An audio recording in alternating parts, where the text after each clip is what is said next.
Ma in questo momento il cuore è anche da un'altra parte.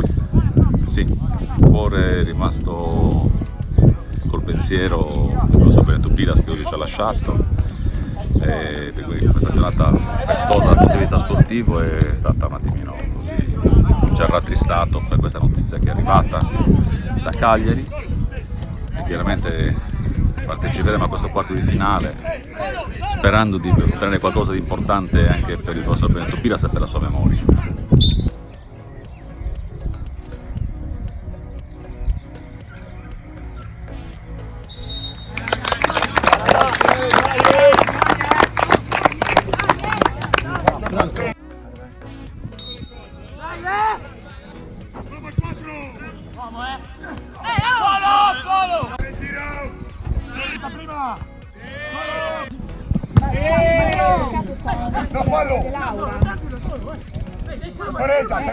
Temporeggia, finilo girato, mettiti a posto!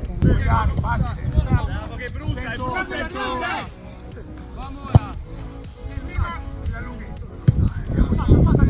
Salta prima!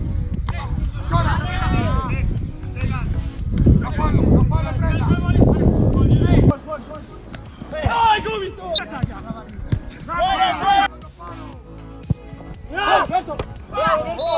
Pronti, chiamo io! Scappa! Fuori! Ehi Ciccio, dai! A posto!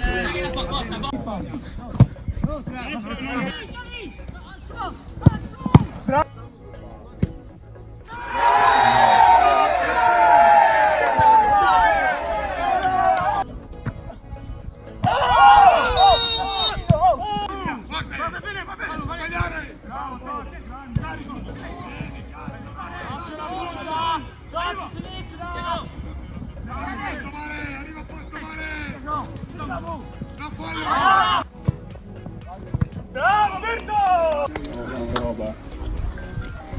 Bisogna essere uomini quando si vince, ma ancora di più quando si perde, ok? Oggi abbiamo perso per dei meriti nostri, anche se vengo l'ultima squadra, ma per dei meriti nostri.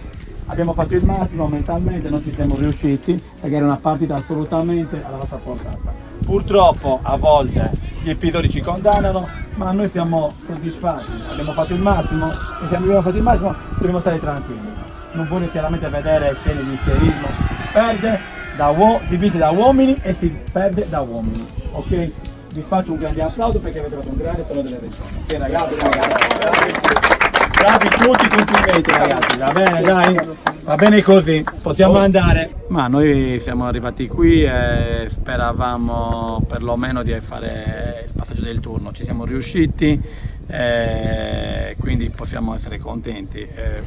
Sicuramente i ragazzi hanno dato il massimo e quando una squadra dà il massimo l'allenatore può solo essere contento.